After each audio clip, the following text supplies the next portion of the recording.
everyone, welcome back to my channel. So I know it's been quite a while, but I was traveling for work and then I ended up taking a detour for a small vacation in Florida. And while I was in Florida, I actually ended up finding the next giveaway car. So I was already looking for the next giveaway car, but it just so happens that the perfect one was there in Florida at the same time that I was there. So I just think it just worked out perfectly. It was good timing, it was some good luck, but I don't know, it just ended up working out. Speaking about giveaway car, yes, the Mustang GT is still here, but by the time you watch this video, you would have already seen the video in which it already left. There was just a little bit of a delay with the transport company and a little bit of miscommunication. So yes, it's still here now, but by the time you watch this video, it won't be here. Today, it is all about the Shelby GT350 and getting back to the engine project. So that's exactly what we're going to be doing today. We're going to be working on the engine, and I already told myself this. The goal for this month, so the goal for the month of March, is to get the engine back in the Shelby GT350 and at least start it up.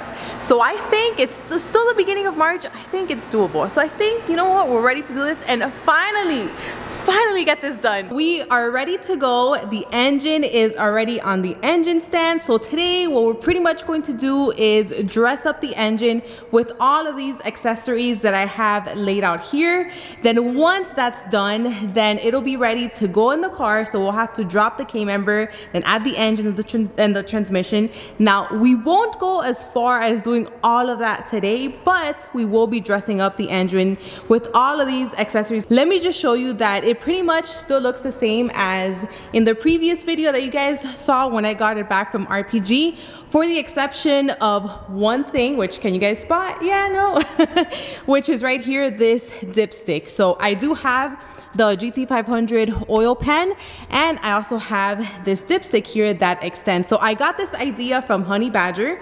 So he's rebuilt his GT350 engine, and honestly, I've gotten so many ideas from his engine rebuild. So I really like this, not only because if you guys, well, for those of you that have a GT350, you know that the dipstick is like all the way down here, and it is annoying, honestly. It is annoying because, especially at track days or just on a normal day when the engine is hot, you can almost burn yourself there, and it's a little bit annoying for me to take it out and then just put it back in. Here with this extension, it's just going to make it a lot easier, and it's going to make me a lot less nervous of me trying not to burn myself when it usually is like that. So I have that addition there, but other than that, it's pretty much the same. So now let me show you all of the accessories that we'll be adding to the engine today. So we have the engine harness, we have the oil filter housing, the coolant pump, the starter, spark plugs, ignition coils, the alternator. So we'll be adding all of these to the engine today. And of course, just like when I started disassembling my engine, I have the forward guide there. So I'm pretty much going to be following all of the steps, which is everything just in reverse from when I disassembled the engine. So first, let's start off by installing these spark plugs and then the ignition coils, because let me just show you here. This is how it came from RPG. It came with these little covers here, just so no debris or any dirt falls in here. So let's get started with that, and then we can move on to the rest.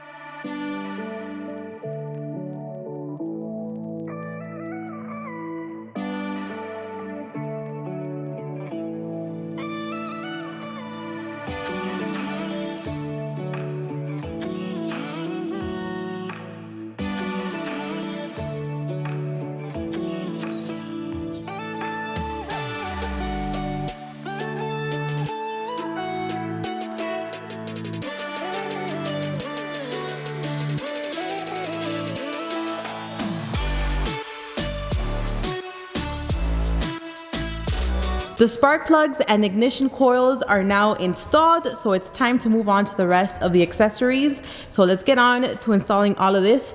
First, I'm going to start off here from the driver's side and then just make my way there to the passenger side. So we will first start off by installing the oil filter housing. Then, oh, by the way, both the oil filter housing and the coolant pump have both been cleaned, and they also have new O-rings. So once we install that, we can install the alternator, the tensioner, then the coolant pump, and then that's pretty much it, because I was going to install a starter, but I don't have the engine mounts there in my home garage. So I'll install these accessories for now, and I'll just install that later on. This is pretty much going to be very straightforward, pretty easy, so let's get started.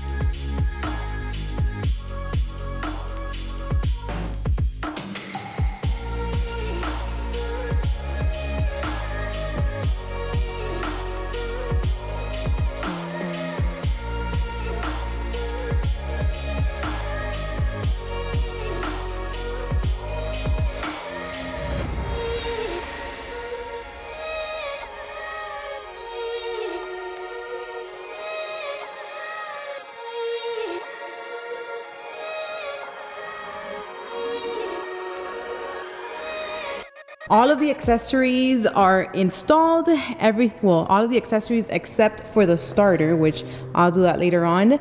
Everything is torqued to spec except for this pulley right here, because honestly it just wasn't happening. I thought that I would have enough force to hold it with one hand and then torque it with the other, but I didn't. So I need to remember that once I have the belt on, then I need to torque that. So hopefully, I need to make a note of this so that doesn't so I can remember to torque that. So now that this is all done, it's time to just add the harness.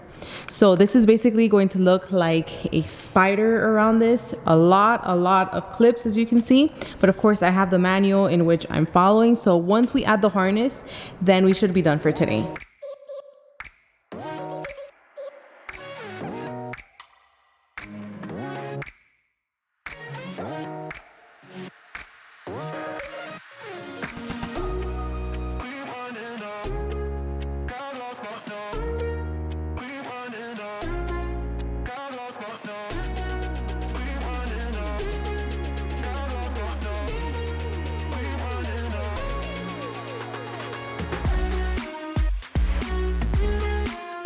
This is what I was referring to. It looks like a giant spider web here on the engine, but as I was installing it, I realized, you know what? This seems a little too easy than what I remember, and also it's going by a lot quicker.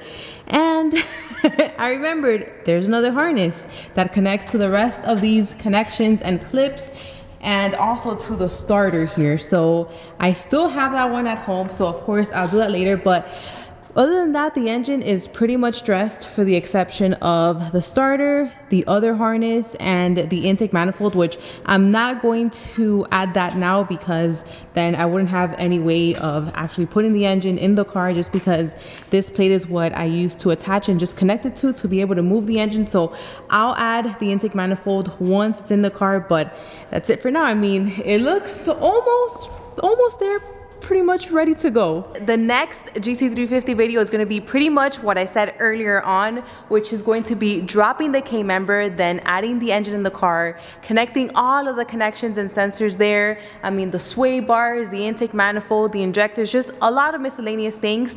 And depending on whether I have my flywheel and clutch in time, by the time I do that, then I'll also add the transmission, but I'm not sure. So if I have the clutch and flywheel, then the transmission will also go on that same day. If not, then it'll just be the engine. But I'm really excited. It's finally starting to come through again, but I can't wait. Now the next video on the channel is going to be about the Camry, which is something that a lot of you have been requesting, and I figured, you know what, since I'm back to doing engine work, then I might as well just keep going with the Toyota Camry. So I'm looking forward to that as well, because you know what, I honestly can't even remember when was the last time that I worked on the Camry, so that's going to be very exciting. But for now, I hope you guys enjoyed this video. Thank you so much for watching, and I'll see you in the next one.